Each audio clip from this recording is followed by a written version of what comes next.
Problems तो है सबके साथ, बस नजरिए की है बात। तारक मेहता का उल्टा चश्मा, तारक मेहता का उल्टा। अस्सलाम वालेकुम व्यूअर्स, तो कैसे हैं आप लोग? आई होप आप सब ठीक होंगे। तो गाइस चलिए आज का वीडियो शुरू करते हैं। तो आज हम रिएक्ट करनी है तारक मेहता की जो कंट्रोवर्सी चालू है ना, उसके ऊपर आज हम रिएक्ट करेंगे। तो गाइस जो तारक मेहता शो था जो पुराना था, ओल्ड इज़ अ गोल्ड था भाई, कसम से। जो पुराना था वो उसका सबसे खतरनाक, मतलब जो एपिसोड आते थे वो खतरनाक थे। तो चलिए आप शुरू करते हैं। और तारक मेहता के उल्टा चश्मा के मेकर्स पर लगा है सेक्सुअल हैरेसमेंट का आरोप। और मिसेस रोशन सोढी ने सिर्फ आरोप नहीं लगाया, उनका ये तक कहना है, जिस दिन मैं आसिफ जी, सोहेल और जतिन को मिलूंगी सामने, मैं एक ऐसी चीज बोलूंगी कि तब तक वो जितना डरना है वो डरने दो, उनको पता चलेगा। पर अगर इस शो के हालात इतने ही बुरे हैं तो जेनिफर के अलावा बाकी लोग चुप क्यों हैं? क्यों इतने सालों से उन्होंने इस शो को नहीं छोड़ा? वेल, इस सवाल का जवाब जितना गहरा है उससे गहरी बात यह है कि आखिर कंट्रोवर्सीज के दलदल में घिरे होने के बावजूद मेकर्स के पास ऐसा कौन सा हुक्म का इक्का है जो खुद प्रोड्यूसर असित ये कह रहे हैं।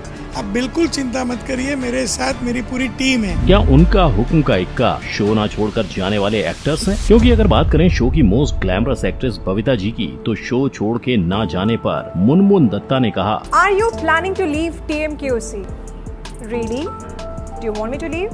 No, I'm sure you don't. In fact जुलाई 2021 में भी बबीता जी को ये क्लियर करना पड़ा था कि वो शो के बस कुछ दिनों के लिए सेट पर नहीं थी। अब आप ही सोचिए, जो एक्ट्रेस अपने कॉलेज के फर्स्ट ईयर से जिस शो से जुड़ी हो वो कैसे जा सकती है? लेकिन इतने सालों तक काम करने के बाद भी उन्हें कंट्रोवर्सीज का जवाब देना पड़ता है, जैसे उनके और टप्पू के डेटिंग की अफवाह पर जहाँ जवाब दे के काम चल रहा था, वहीं दूसरी जगह उन्हें माफी मांगनी पड़ी, क्योंकि जब बबीता जी ने एक वीडियो शेयर किया उसमें ऐसा एक शब्द का इस्तेमाल हुआ जो दलितों को अच्छा नहीं लगा। मैं YouTube में आने वाली हूँ और मैं अच्छा दिखना चाहती हूँ, भंगी की तरह नहीं दिखना चाहती। फिर क्या, ट्विटर पे हैशटैग अरेस्ट मुनमुन दत्ता हो गया ट्रेंड। हालांकि फिर उनके अरेस्ट पर रोक लगा दी गई, पर बाकियों का क्या? वो क्यों आज तक शो से जुड़े हैं? वेल भाई लोग, हमारे एक में बेड़े साहब का मानना है कि दुबई से इंडिया आने के बाद उन्होंने काफी स्ट्रगल किया और तारक मेहता का उल्टा चश्मा ही वो शो था जिससे उन्हें काफी नाम और शोहरत मिली। और सिर्फ इतना ही नहीं, शो के बारे में वो कई दफा तारीफ करते हैं। तो मैं भिड़े की लाइफ बहुत ज्यादा जी रहा हूँ एक्चुअली, तो मेरे लिए तो एक वे ऑफ लाइफ है तारक मेहता का उल्टा चश्मा। मगर इस कैरेक्टर को 15 सालों से निभाते हुए इनकी छवि लोगों के बीच इतनी मशहूर हुई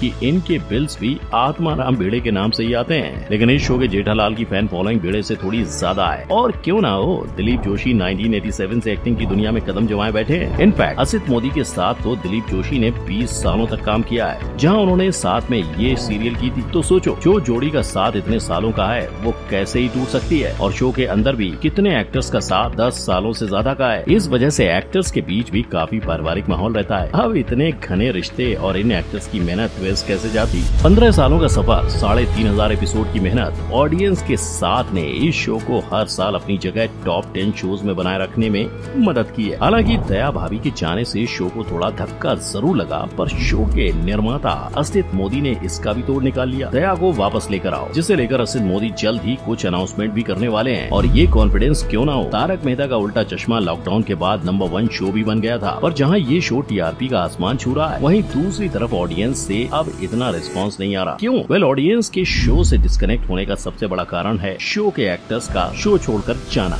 कोई व्यक्ति सिर्फ धन से बड़ा हो नहीं सकता, और जिस इंसान में बुनियादी तहजीब न हो, मेरा स्वाभिमान उसके साथ खड़ा हो नहीं सकता। दुनिया का कोई पब्लिशर किसी लेखक से बड़ा नहीं हो सकता। बिल्कुल। दुनिया का कोई प्रोड्यूसर किसी अभिनेता से बड़ा नहीं हो सकता। एक नहीं, हर एक स्टेज पर तारक मेहता उर्फ शैलेश लोढ़ा ने प्रोड्यूसर असित मोदी को गलत ठहराया। पर असित के शो को इन्होंने छोड़ा क्यों? वेल, दूसरे शो के लिए, जिसके लिए प्रोडक्शन हाउस के मना करते ही तारक ने तारक मेहता का उल्टा चश्मा के सेट पर आना बंद कर दिया। प्रोडक्शन का इल्जाम है कि वो कभी उन्हें निकालना नहीं चाहते थे, बल्कि अगर मेहता साहब को शो छोड़ना था तो उन्हें नोटिस पीरियड भरना चाहिए था। और तारक मेहता उनके मुताबिक पिछले पूरे साल पेमेंट का वेट करने के बाद उन्होंने असित और उनके प्रोडक्शन हाउस पे केस कर दिया। शैलेश के शो छोड़ने से पहले वो हर एक एपिसोड के 1 लाख लेते थे, और जिस इंसान ने 1591 रुपए हर महीने कमाने का स्ट्रगल किया हो, वो कैसे इतनी बड़ी फीस को बुला दे? पर शैलेश के शो से जाने के बाद उनके लिए सबके तेवर बदले हैं। वो जेठालाल जो शो में तारक के बेस्ट बडी हैं, उन्होंने तारक के बारे में पूछे जाने पर मीडिया से मुंह फेर लिया। देखना पसंद करते हैं, लेकिन हाल ही में कुछ सुनने मिला था कि शैलेश पर तारक की तरह पैसे का गोलमाल सोडी वो तारक की रियल लाइफ वाइफ अंजलि के और कईयों के साथ हुआ है। मई 18, 2023 तारक मेहता का उल्टा चश्मा प्रोडक्शन का एक और काला सच बाहर आया। वहाँ एक्टर्स को कुत्ते जैसा ट्रीट करते हैं और ये सच खुद तारक मेहता का उल्टा चश्मा की एक्स एक्ट्रेस बावरी ने दुनिया को बताया। बावरी यानी मोनिका भदौरिया ने 2019 में शो छोड़ा था, पर फिर उन्हें 1 साल तक 4 से 5 लाख की पेमेंट के लिए प्रोडक्शन हाउस से लड़ना पड़ा। बावरी का ये भी कहना है कि पैसे होने के बावजूद शो छोड़ने वाले आर्टिस्ट को टॉर्चर करने के लिए उन्होंने सबका पैसा रोक रखा है, फिर चाहे वो ये वाला टप्पू हो या सूदी। पर फैक्ट भाई के लिए सबसे हैरान करने वाली बात थी लेट नट्टू काका के साथ हुई बदतमीजी की हरकत। मोनिका के मुताबिक हेड ऑफ ऑपरेशन सोहेल रोमानी ने नट्टू काका के साथ बदतमीजी की थी और जेनिफर भी ऐसे एक किस्से की गवाह है। उनमें से एक को नट्टू काका के साथ फोटो खिंचवानी थी क्योंकि वो नट्टू काका से फर्स्ट टाइम मिल रहे थे।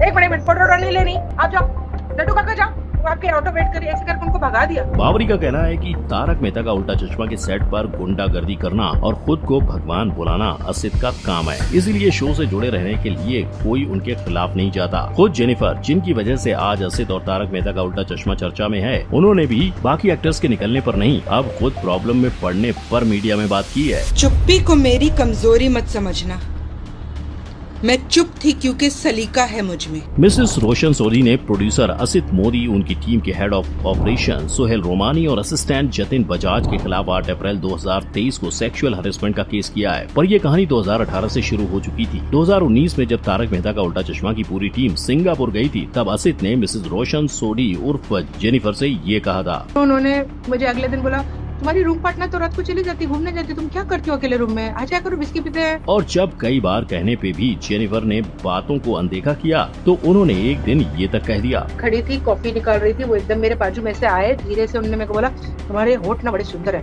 ऐसा लगता पकड़ के किस कर लो। इसके अलावा छुट्टी नामंजूर होने से लेकर छुट्टी के पैसे कट जाना, पेमेंट ना मिलना और सवाल उठाने पर सोहेल की बदतमीजी सहना, ये सब भी जेनिफर ने 2018 से काफी दफा झेला था। शायद यही वजह है कि अब वो बिना डरे सब कुछ मीडिया को बताने के लिए तैयार हैं। जैसे सोहेल ने किसी को बोला था मेरे साथ सोगी तो मैं रोल दूंगा, बोले मैं ये आपके लिए कोर्ट में बोलने को तैयार हूँ, क्यों वो ऐसे सामने से आके बोल रहे हैं। असित और सोहेल के #MeToo केस और जहां उनके साथी एक्टर भिड़े ने उनके अगेंस्ट जाकर ये कहा कि वो नहीं जानते कि जेनिफर ऐसा क्यों कर रही है और उनके आरोप बेबुनियाद हैं। वहीं 14 साल तक शो के डायरेक्टर रह चुके मालव राजदा जेनिफर के सपोर्ट में खड़े हैं। इन सब पर असित की अब तक कोई बड़ी सफाई नहीं आई है। हालांकि उन्होंने जेनिफर के आरोपों को झूठा कहकर ये तक कह दिया कि उन्हें मार्च महीने में ही शो से निकाल दिया गया था और इसके सबूत वो जल्द ही दुनिया के सामने लाएंगे। असित जो ये कहते हैं कि तारक मेहता का उल्टा चश्मा उनकी फैमिली है, तो यही हमारा परिवार है।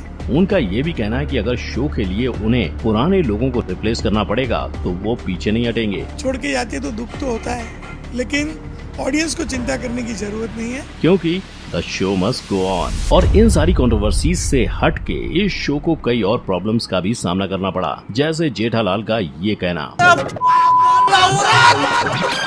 ऐसे कई और डायलॉग्स पर जनता ने खूब ठहाके तो लगाए हैं, लेकिन इसे लेकर महिला लिबरेशन की टीम कुछ नाखुश थी और इस मुद्दे को लेकर वो तुरंत पहुंची जेठालाल के पास और दे दी वार्निंग। फिर उसके बाद न सिर्फ जेठालाल ने, तारक मेहता का उल्टा चश्मा की पूरी राइटिंग टीम ने अपने शो में बदलाव लाया। अब इतना बदलाव होगा तो शो के कंटेंट में थोड़ा अंतर तो नजर आने वाला ही है, जिसके लिए तारक का शो पुराने कई टॉपिक्स फिर से दिखाता है, चाहे वो पोपट की शादी हो या टप्पू की मस्ती। इतनी कठिनाइयों से जूझते हुए भी असित मोदी नई रणनीति बनाई जा रहे हैं, जहां वो अब पुराने एक्टर्स के जाने से नए एक्टर्स को भी लेकर आए हैं। आज नए किरदार की लिस्ट में आपको कई लोग दिखाई दे रहे होंगे, लेकिन अगर बात करें तारक मेहता का उल्टा चश्मा के एनिमेटेड शो की, तो इस शो में आपको चेहरे जाने पहचाने ही दिखाई देंगे, क्योंकि असित मोदी ने स्मार्टली उन्हीं पुराने किरदारों के चेहरों का इस्तेमाल किया हुआ है। जहां इस शो से बच्चों को तारक मेहता का उल्टा चश्मा से रूबरू कराया जा रहा है, वहीं दूसरी तरफ शो को मराठी और तेलुगु में डब करके नई ऑडियंस भी लाई जा रही है। और तारक मेहता वाले इतनी तैयारी रखते हैं कि वो सरकार की कोई भी नई योजना पे फटाफट एपिसोड बना लेते हैं, चाहे वो कोरोना की वैक्सीन हो या स्वच्छ भारत अभियान। इनके मेहनत के दम पर तो पीएम ने खुद इन्हें स्वच्छ भारत अभियान का एम्बेसडर बनाया है। पर इतना सब करने के बाद भी शो के क्रिएटर्स चीजें न चलने का कारण समझ गए। जहाँ पहले एक्टर्स अपनी फिल्में शो में प्रमोट करने आते थे, अब वो सोशल मीडिया पे जाते हैं। तो अब तारक मेहता का उल्टा चश्मा के कई कलाकार या तो इंटरव्यूज में दिखते हैं या फिर यूट्यूब पे। लेकिन क्या इतने आक्रामक प्रमोशन की की जरूरत है? ये सब तभी होता है जब लोग शो से जुड़ना बंद हो जाते हैं। जैसे आपको फ्रेंड्स सारा भाई वर्सेस सारा भाई या ऑफिस जैसे शोज याद ही होंगे, जहाँ क्रिएटर्स को पता चल गया था कि भैया बोरिया बिस्तर बांधने का वक्त हो चुका है। हर चीज की एक एक्सपायरी डेट होती है और शायद इस शो के साथ भी यही हो रहा है। या फिर ऐसा भी हो सकता है कि तारक मेहता का उल्टा चश्मा अपने 4000 एपिसोड बनाने में अपना पूरा जोर लगा रहा है। क्या लगा है? हाल में चलती कंट्रोवर्सीज कुछ और संकेत दे रही हैं? आप ये कमेंट सेक्शन में जरूर लिखना।